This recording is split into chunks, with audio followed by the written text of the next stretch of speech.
Saludos, bienvenidos a Camino Electoral, soy Fernando Tineo. Conversamos con el rector de la Universidad Católica Andrés Bello, padre Arturo Peraza, quien nos dijo que Venezuela debe enrumbarse a normalizar la democracia. No es catastrófico, después del 28 de julio seguirá existiendo Venezuela, pero sí nos dijo que hay que eliminar la palabra exclusión porque esa división fue la que trajo a Venezuela a esta actualidad. Bienvenidos. Padre Arturo Peraza, bienvenido a Camino Electoral en BPI TV. Muchísimas gracias, un placer poder conversar con ustedes. Oye, estamos hoy en una coyuntura política quizá trascendental, una de las más importantes en nuestra actualidad contemporánea. ¿Cómo desde la universidad miran en este momento este proceso electoral que se viene el 28 de julio? Bueno, lo primero, yo creo que efectivamente es una oportunidad importante y el modo como la universidad lo ve es invitando a participar electoralmente. Pero sí quiero hacer una salvedad. Yo no creo en los términos apocalípticos. Es decir, este cuento de que estamos en el momento de, creo que lo he escuchado varias veces, a lo largo de todo este periodo. En donde parece que nos jugáramos la vida o la muerte y no nos estamos jugando la vida o la muerte del país, estamos jugando en un momento importante. Pero creo que hay que ordenar las ideas y poner en contexto las circunstancias. Lo mismo se dijo en el 2017, en el 2019, en el 2016, en el 2015. O sea, creo que requerimos tener algo de paciencia y visión histórica de un proceso que es complejo. Dentro de eso, la universidad sí se ha comprometido fuertemente en impulsar a sus estudiantes y a su comunidad a la participación. De hecho, los jóvenes promovieron procesos por los cuales se movieron autobuses para que los chicos pudieran ir a inscribirse en distintos centros o espacios electorales. Y no solamente hablo aquí en Caracas, sino que nuestra extensión en Guayana movilizaba un bus hasta Ciudad Bolívar y les daban un paseo por el casco histórico y no sé cuánto más, pero bueno, inscríbanse. Y efectivamente se llenaba de jóvenes de la universidad en la sede de Guayana y a otros jóvenes que no eran ni siquiera de la universidad, pero que participaban de este movimiento para inscribirse y poder votar. Ahora estamos insistiendo en la necesidad de la participación ciudadana como un elemento central de este proceso y la universidad está vinculado a ello. Un segundo elemento que quisiera destacar, la defensa de los derechos humanos. Nosotros tenemos un centro de derechos humanos, un centro que está preocupado por las circunstancias que actualmente se están produciendo en este proceso electoral, en donde nosotros seguimos observando que no hemos logrado normalización democrática. Hay un conjunto de actos indebidos, fundamentalmente por parte del Estado, que nos llaman la atención, a los cuales estamos llamando la atención y que creemos que es importante que se superen en función de lograr un proceso electoral en paz, transparente, auditable y claro, que genere consensos en la sociedad. Entonces, este segundo elemento también es parte. Hoy el Centro de Estudios Políticos y de Gobierno está presentando su informe. Es un informe que tiene ámbitos internacionales, nacionales, encuestas sobre el tema electoral. Tenemos la libertad de proponer esto y quizás hay también otro conjunto de analistas dentro y fuera de la universidad que proponen formas de ver la realidad, porque una universidad es un paraguas de libertad. De eso se trata una universidad, un paraguas en donde las ideas se debaten. Y creo que eso es importante, que la universidad siga siendo ese espacio en donde la gente puede libremente debatir y decir sus ideas y expresar sus opiniones con fundamento a estudios. Eso sí, creo que el ámbito académico es un tema muy, muy importante. Ahorita voy a consultarle sobre la parte de educación y lo que vivimos y lo que deberíamos estar viviendo. Pero me llama la atención esa frase que usted acaba de decir, no hemos normalizado la democracia. Y es que lo normal debería ser la democracia, porque así vivíamos. ¿Es lo que nos toca vivir, normalizar la democracia, o deberíamos vivir en democracia? A ver, yo creo que a lo largo de un periodo bastante más largo que estos últimos 25 años, hemos ido perdiendo cotas democráticas y ese proceso de pérdida ha sido acelerado. Pero ha habido un proceso de deterioro del proceso democrático venezolano. Ese deterioro se manifestó incluso en el año 99 con la misma victoria de Hugo Chávez. Y quiero decir por qué. Porque el mismo Hugo Chávez lo decía, los partidos políticos fueron incapaces de oír voces de cambio que estaban demandando procesos de escucha y de alternativas que no fueron escuchadas. Y al no ser escuchadas, entonces se buscó un outsider que se llamó Hugo Chávez Frías. Pero eso es parte de la manifestación de una crisis política y una crisis democrática también. Lo que pasa es que esto, en vez de mejorar y en vez de aumentar las condiciones de experiencia democrática, lo que ha sucedido es un deterioro que ha llegado a procesos de enfrentamiento, a procesos de utilización de espacios y de instancias institucionales para efectos no institucionales, y bueno, eso obviamente genera un problema. Incluso el CNE, que yo creo que es una instancia fundamental para generar institucionalidad, es una instancia que en este momento en Venezuela no genera toda la confianza que se requiere para el proceso. Aún así es nuestro CNE y hay que caminar con él. Y los ciudadanos tenemos que hacer valer nuestra voz y nuestro voto y garantizar que efectivamente este se respete. Pero uno desearía que hubiera una mayor presencia del CNE controlando circunstancias y situaciones. Uno desearía que no ver este tipo de escenas en donde personas que apoyan a un determinado candidato después son imputadas, y en la línea común a todo esto es que una y otra vez resulta ser personas que de alguna otra manera le dieron la cola, le dieron comida o le cierran por el CENIAT, etc. Entonces, esta utilización de instancias institucionales para de alguna u otra manera aplicar la ley, entre comillas, a ese tipo de gestos que han tenido estas personas es indebido, porque a uno le hace recordar a un dictador latinoamericano que decía aquello de que con mis amigos todos, para mis enemigos la ley. Y creo que eso es una manera infeliz de enfocar el Estado de Derecho. El Estado de Derecho es una búsqueda de equilibrio y de seguridad para todos los ciudadanos. Y esta es la base sobre la cual vamos a poder montar una sociedad productiva. No hay sociedad que pueda producir y generar riqueza que no esté basada en un mínimo de seguridad jurídica que garantice a las personas que están jugando unas reglas de juego claras y que todos aceptamos como reglas pertinentes y aceptables para todos los ciudadanos, sea cual sea la posición de ese ciudadano. Fíjese que usted está siendo crítico con el Consejo Nacional Electoral, que es el que tenemos, que es el que vamos a utilizar para salir a sufragar el día 28.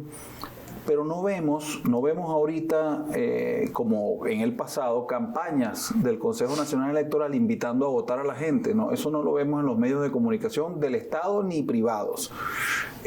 ¿Cómo o qué crítica haría usted en ese sentido al Consejo Nacional Electoral, que pareciera no promover el voto?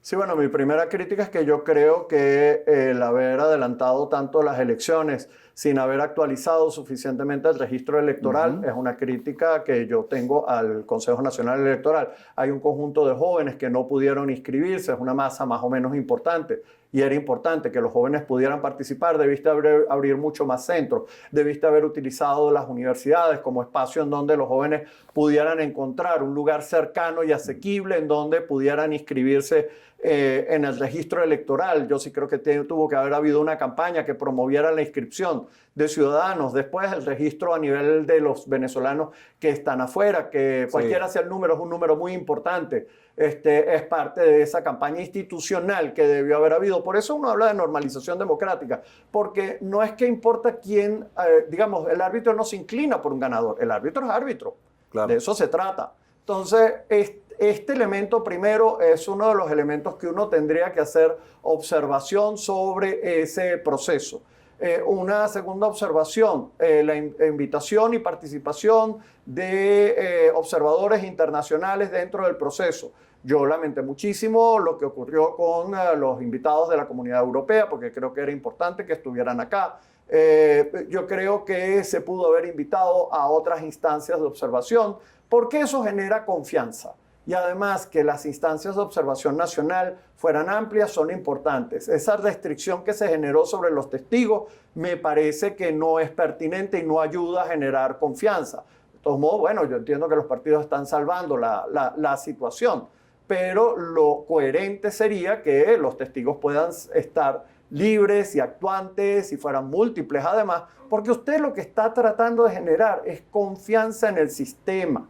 Y esto en Venezuela ha sufrido muchísimo, de eso Sí. hay una data larga en las investigaciones de muchos centros que han tratado de pulsar cómo el venezolano ve la institucionalidad electoral. Entonces, ambos lados del país han generado esa desconfianza. así es, y por eso mismo la necesidad de que el árbitro realmente se llene de un conjunto alrededor de él que efectivamente generen esta sensación de confianza que redunda en una normalización democrática, volvemos a la frase, como frase central de preocupación, ¿no? Después podría tener algunas otras observaciones extra al Consejo Nacional Electoral. Yo creo que debería supervisar más el uso de campaña, la equidad en la campaña, en los medios. Es decir, hay un conjunto de cosas que deberían haber ocurrido, uno no observa que hayan ocurrido. ¿Tienen tiempo de corregir todavía? Bueno, sí, estamos todavía dentro de 10 días y uno esperaría que la idea de promover la participación sea algo que en el alma del Consejo Nacional Electoral pues permee y de alguna u otra manera promueva. Fíjese que usted nos dijo, comenzando la entrevista, que este no es un proceso de vida o muerte, que el país no se va a acabar el 28 o el 29 o el día que nos enteremos de los resultados de esa elección. John Magdaleno, un politólogo con el que hablábamos recientemente, decía que él no cree que el 28 vayamos a saber quién es el ganador. Bueno, en el momento en el que se dé la cifra, el país va a seguir adelante.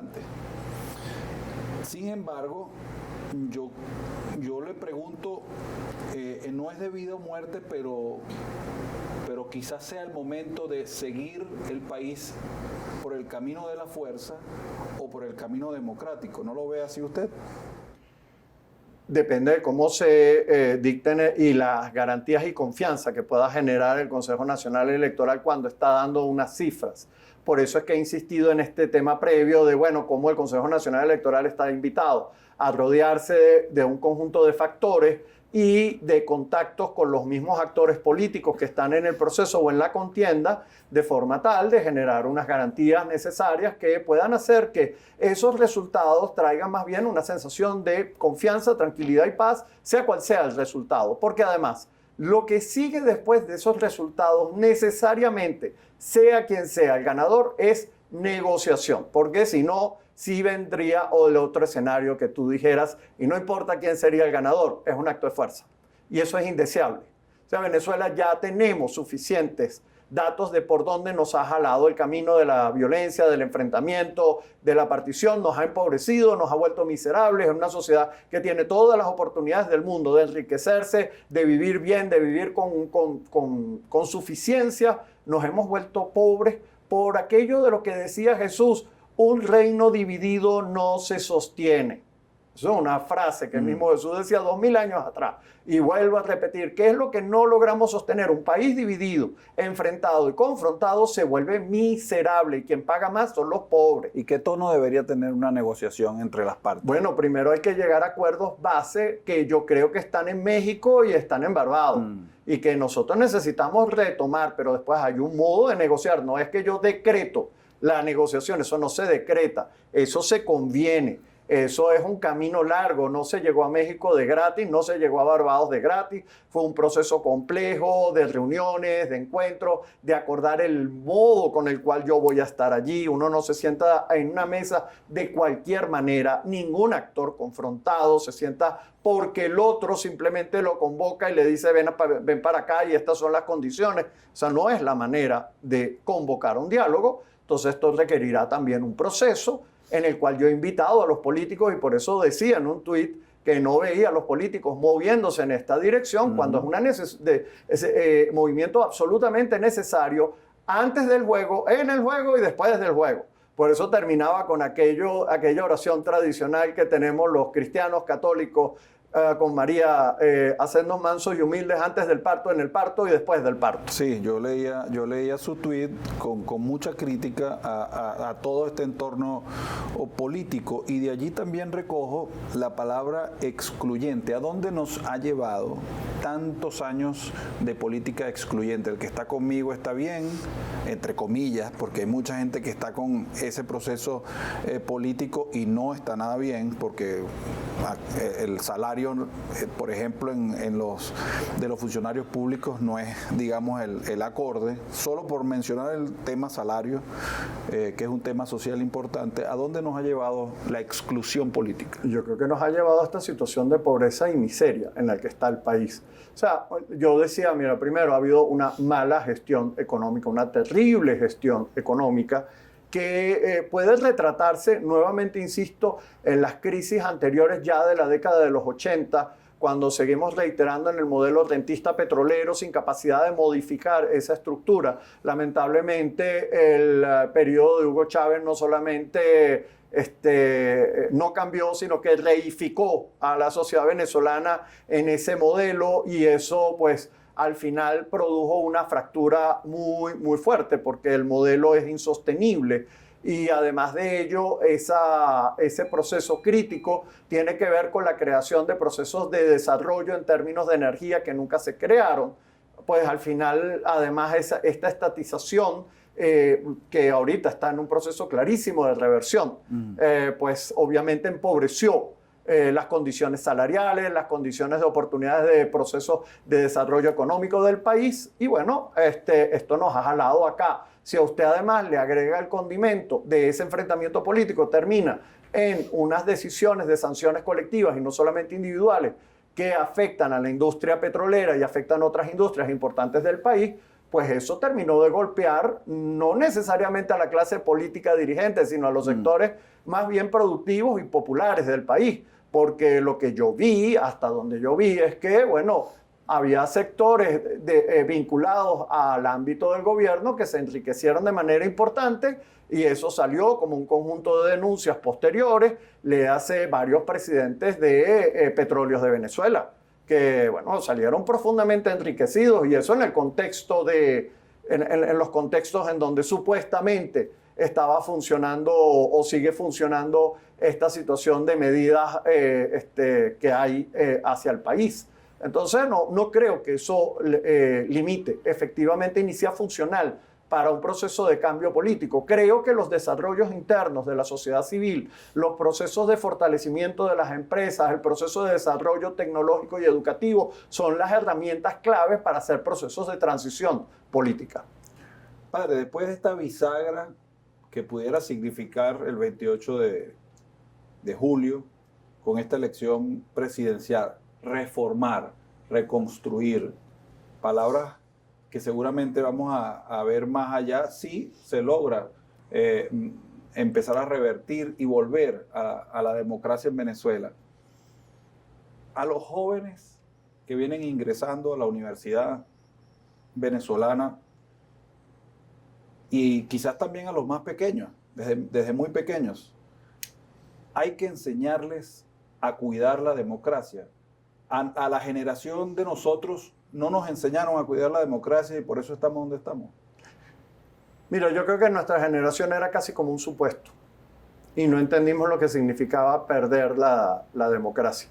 Y no nos explicaron el autoritarismo ni el populismo, no entendíamos qué era eso. Y creo que efectivamente, lamentablemente, hemos corrido bajo esos rieles en Venezuela. Creo que un proceso de formación requiere que efectivamente los chicos tengan elementos de experiencia sobre participación democrática desde los colegios y desde las escuelas. Creo que la universidad tiene que ser un espacio democrático. Yo celebré que la Universidad Central de Venezuela pudiera tener sus elecciones. A la vez, yo creo que hay que demandar que las otras universidades autónomas tengan sus elecciones. Esta universidad tiene elecciones tanto para su representación estudiantil, representación profesoral, etcétera, etcétera, en la instancia y modo de gobernanza que tiene esta universidad. Entonces, creo que todo ese conjunto de experiencias democráticas son importantes, tanto en sus éxitos como en sus fracasos, para que puedan irnos enseñando el camino hacia la democracia. Creo que eso es un elemento fundamental, sin duda, para la reconstrucción democrática. Ahora bien, yo prefiero utilizar más que reconstrucción, yo creo que tendremos que usar la palabra transición. ¿Por qué? Porque es que no puedes olvidar lo pasado o como si esto no hubiera ocurrido. Y si esto no nos hubiera dejado elecciones en positivo y en negativo, porque de todo nos ha dejado. Y yo creo que es como la pandemia, que tuvo elecciones duras, pero también lecciones útiles que estamos utilizando hoy en día, incluso en la parte académica y en otros aspectos, porque nos ha ayudado a desarrollar habilidades y competencias. Eso también ha pasado en el país. Y creo que por eso yo hablo más bien de una transición hacia adelante, una visión hacia futuro que creo que necesitamos brindarle a nuestros muchachos. Y no es decirles que vamos a retornar al pasado, porque justo el pasado es lo que nos trajo hasta aquí. Claro. Sino cómo realmente, entendiendo lo que ocurrió y la complejidad de lo que ha ido ocurriendo, logramos transiciones hacia el futuro, que integren a todos los ciudadanos, porque si volvemos a esto de que yo soy el 80, tú eres el 20, tú eres el escuálido, y no importa a qué nombre le deja esa cadena, el perro va a ser igual y la miseria va a ser igual. Ahora, ¿cómo zanjar esa herida que está abierta en el país? ¿Cómo hacer que no nos sigamos mirando de esa manera? Sí, por eso yo creo que es importante estos elementos de negociación. Yo insistiría, nosotros necesitamos entrar a procesos de justicia y verdad, en donde la justicia transicional, experiencias como la colombiana son importantes para estos elementos. Negociaciones complejas hubo en Sudáfrica, negociaciones complejas hubo en Colombia, negociaciones complejas hubo en Chile, negociaciones complejas hubo en Brasil. O sea, creo que podemos ver otras experiencias en donde ha habido situaciones difíciles. Colombia son 50 años de guerra. No son ciento y piquito de muertos, son miles de muertos y familias afectadas. No es un grupo chiquito. Y claro que ha habido una afectación grave y ellos con sus más, sus menos, sus problemas, nadie dice que eso es perfecto y no lo va a hacer, pero hay un proceso. Y creo que los venezolanos humildemente podemos voltear hacia los lados y decir, bueno, ¿y qué nos tienen a enseñar otros? Que quizás como camino recorrido nos permita hacer nuestro propio camino de reencuentro ciudadano. Pero esto sí, yo diría, necesitamos generar un nuevo pacto social. Y esto sí es necesario, que acuerde reglas claves que todos aceptamos como reglas base, que ponen límites al elemento del poder, porque el poder necesita límites. Eso es lo clave de una sociedad moderna. ¿Qué quitaría usted de la Constitución, que es nuestro acuerdo social? ¿Qué reformaría de allí? Para ese comienzo que usted... Bueno, yo no es que creo que la Constitución sea lo primero que yo me encargaría de reformar, porque además me hace recordar un poco a Chile, que está buscando una reforma constitucional y ya lleva 2 fracasos encima, ¿no? Sí. Y es la Constitución de Pinochet, nada más y nada menos. O sea que yo no es que creo que el papel sea lo más clave, pero si después tú me dices, pues mira, sí, yo trataría de volver al bicameralismo, volvería a un sistema federal, porque es un sistema de compensación de poder que reconoce a las regiones mucho mayor nivel de autonomía. Eso no está ocurriendo ahorita, también para las alcaldías, mucho mayor nivel de autonomía hacia nivel abajo, en donde las responsabilidades estén repartidas y en donde el acceso a los recursos sea autónomo, es decir, no dependan de un poder ejecutivo que dice si te doy o no te doy recursos, porque ese no es el modo de generar efectivas responsabilidades y autonomías que los ciudadanos elegimos, porque son la gente que es más cercana. Si a mí me hablas de democracia participativa, más participativo es que el gobernador y el alcalde tengan efectiva toma de decisión y que nosotros, los ciudadanos, podamos tener control sobre lo que nos afecta en la vida diaria, que el presidente de la República y sus ministros. Rector, aprovecho para darle unos minutos con las cámaras de BPI TV para que envíe un mensaje al pueblo venezolano, a los ciudadanos de cara a este 28 de julio. Miren, yo creo que primero es muy importante participar. Segundo, que participamos en paz. Los ciudadanos queremos votar y tener paz. Y es a eso a lo que nosotros como universidad quisiéramos referirnos fundamentalmente. A nuestras instituciones públicas, recordar la responsabilidad que les han sido otorgada, que es muy importante para conservar esta paz y esta armonía dentro del país. Y a los políticos, tiempo para abrir negociaciones, tiempo para el reencuentro de los venezolanos. Esta división nos va a seguir matando si ese es el modo con el que enfrentamos el futuro. Si reconocemos y nos reconocemos como ciudadanos, tenemos una oportunidad hacia adelante. Le agradezco haber aceptado la invitación. Muchísimas gracias a ustedes y bueno, que Dios nos acompañe en esta fecha tan importante del 28 de julio. Amén. Como escucharon al padre Arturo Peraza, rector de la Universidad Católica Andrés Bello, a las nuevas generaciones, a esas que no conocen otro sistema político, hay que enseñarlas a cuidar la democracia. Desde Caracas, Fernando Tineo, esto fue Camino Electoral. Será hasta entonces.